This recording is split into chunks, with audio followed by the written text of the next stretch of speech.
7 फरवरी तारीख नोट कर लीजिए। आज से ठीक 3 हफ्ते बाद भारत अपनी धरती पर T20 विश्व कप के खिताब को बचाने उतरेगा।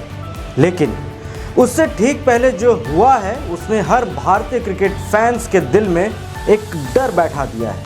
नमस्कार, मैं हूं शशांक और आप देख रहे हैं दी खेल मंत्रा।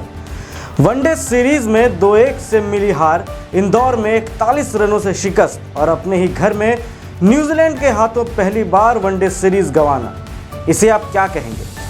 शुभमन गिल की कप्तानी वाली टीम की भद पिटना या फिर वर्ल्ड कप से पहले का वेकअप कॉल?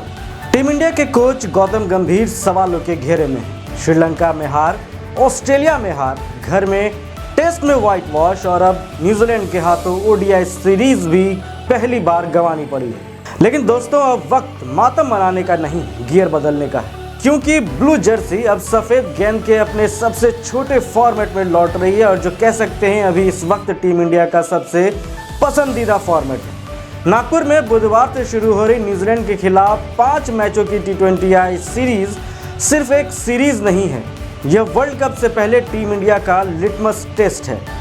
आज के इस वीडियो में हम उन 5 तीखे सवालों के जवाब तलाशने की कोशिश करेंगे जो इस सीरीज के साथ विश्व कप को लेकर भी टीम इंडिया की किस्मत तय कर सकती है। क्या संजू सैमसन अपनी जगह पक्की कर पाएंगे? तिलक वर्मा की चोट ने कैसे गणित बिगाड़ा है? और क्या हमारे कप्तान सूर्या अपनी खोई हुई प्रतिष्ठा वापस पा सकेंगे? सबसे पहले बात करते हैं उस खिलाड़ी की जिसे फैंस का सबसे ज्यादा प्यार और सेलेक्टर्स की सबसे ज्यादा बेरुखी मिली है, संजू सैमसन। दोस्तों, सवाल सीधा है, क्या संजू सैमसन ओपनर के तौर पर विश्व कप तक अपनी जगह को लॉक कर पाएंगे? आंकड़े झूठ नहीं बोलते। बतौर T20I ओपनर संजू ने सिर्फ 18 पारियों में 3 शतक जड़े हैं। उनका स्ट्राइक रेट 178 का है। जी हां, आपने सही सुना। भारत के उन सभी ओपनर्स में जिन्होंने 500 से ज़्यादा रन बनाए हैं, केवल उनके जोड़ीदार अभिषेक शर्मा का स्ट्राइक रेट उनसे बेहतर है, जो कि करीब 191 का है। पिछले कुछ महीनों में संजू के साथ क्या नहीं हुआ? कभी नीचे बल्लेबाजी कराई गई, कभी टीम से बाहर किया गया। शुभमन गिल और संजू सैमसन दोनों ने इनसिक्योरिटी झेली है, लेकिन अब जब यह तय है कि गिल T20 टीम में नहीं है तो संजू अपने नेचुरल हैबिटेट यानी कि ओपनिंग स्लॉट में वापस आ चुके हैं। नागपुर की पिच पर जहां बाउंड्री बड़ी है, संजू का बैकफुट गेम और स्पिनर्स के खिलाफ वो इनसाइड आउट शॉट लगाना देखने लायक होगा। लेकिन ठहरिए, उनके जोड़ीदार अभिषेक शर्मा के लिए खतरा कम नहीं है। न्यूजीलैंड के पास एडम मिलने नहीं है, लेकिन उनके नए गेंदबाज जानते हैं कि अभिषेक को शॉर्ट बॉल से परेशानी होती है। अगर कीवी गेंदबाजों ने पसलियों पर गेंद डाली तो क्या अभिषेक पुल मारेंगे या विकेट देंगे? यह पावर प्ले का सबसे बड़ा ड्रामा होगा और यहीं से तय होगी भारतीय टीम की आगे की रणनीति। अब आते हैं उस खबर पर जिसने टीम मैनेजमेंट की नींद उड़ा दी है। तिलक वर्मा हमारा नंबर 3 का योद्धा चोटिल है। टेस्टिकुलर टार्शन की वजह से सर्जरी हुई है और वो पहले 3 मैचों से बाहर है। अब यहीं पर सबसे पहला सवाल उठता है, उनकी जगह कौन लेगा?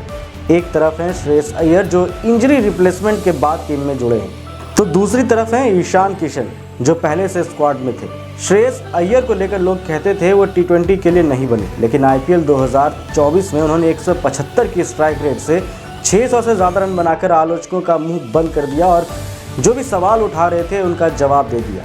नागपुर में बीच के ओवरों में स्पिनर्स का बोलबाला होगा और हम सब जानते हैं कि श्रेयस अय्यर से बेहतर स्पिन कोई नहीं खेलता।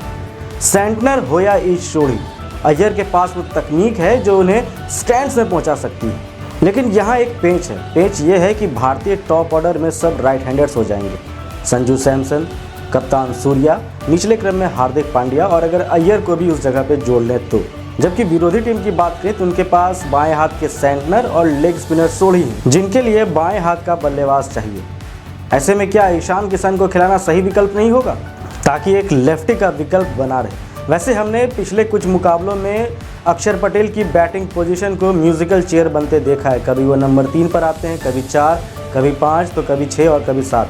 अगर अय्यर को मौका मिलता है तो कहीं ना कहीं ये संकेत होगा कि तिलक वर्मा इस सीरीज में नहीं खेलने वाले हैं, तभी उन्हें प्रैक्टिस के लिए मुकाबले दिए जा रहे हैं। वहीं अगर किशन की स्थिति को देखें तो वो स्क्वाड में पहले से थे और किशन जिस तरह के बल्लेबाज हैं वो ओपनर या नंबर 3 पर बल्लेबाजी कर सकते हैं। किशन सैयद मुश्ताक अली ट्रॉफी जीत कर आए हैं, कप्तान थे, बल्ले से रन आया है, तो ऐसे में उनका अपना एक टच होगा। दोनों ही बल्लेबाज जो हैं वो 2 साल के बाद इस T20 सेटअप में आए हैं।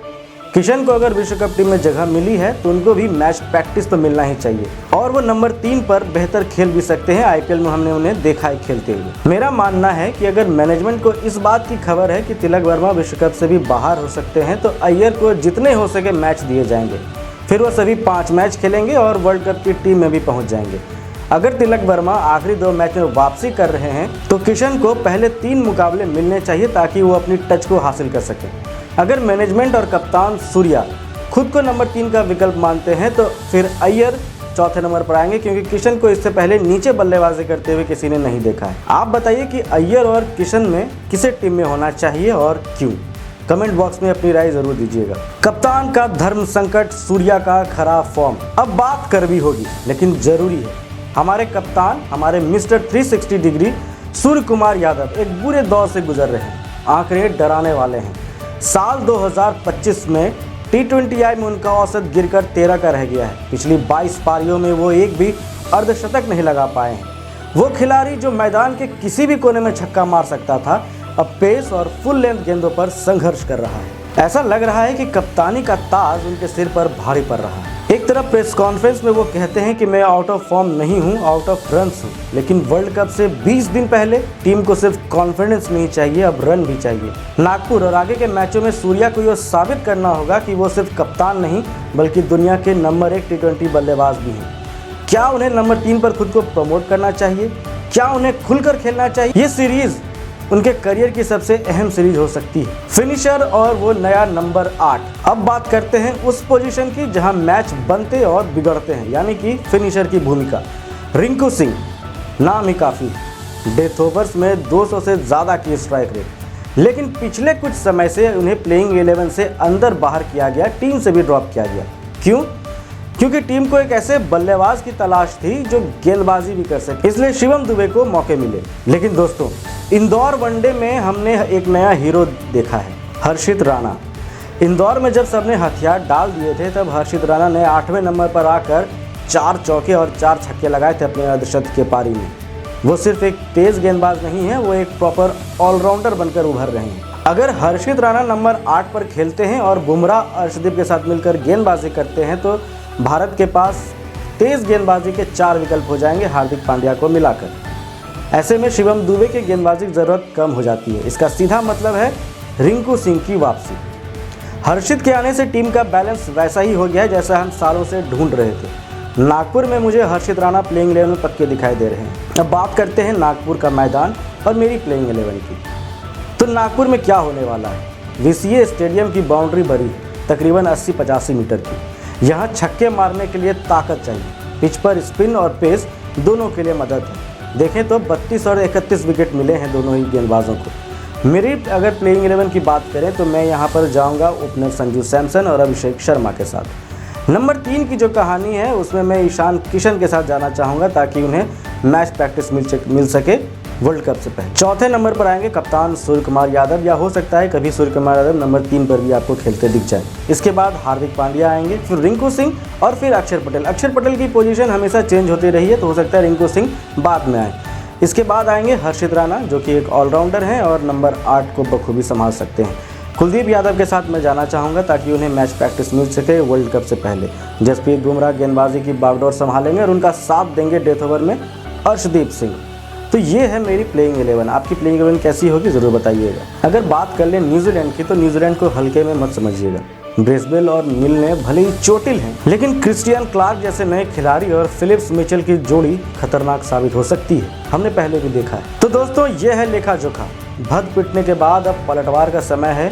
यह सीरीज सिर्फ जीतने के लिए नहीं है बल्कि विश्व कप से पहले आखिरी धार हासिल करने के लिए। आपको क्या लगता है कि सूर्या फॉर्म में लौटेंगे और तिलक की जगह आप किसे चुनेंगे, अय्यर या किशन को? नीचे कमेंट्स में अपनी राय जरूर लिखें। वीडियो पसंद आया तो लाइक ठोकें और चैनल को सब्सक्राइब करें, क्योंकि वर्ल्ड कप तक हम आपके लिए ऐसे ही धांसू एनालिसिस लाते रहेंगे। मिलते हैं अगले वीडियो के साथ। जय हिंद।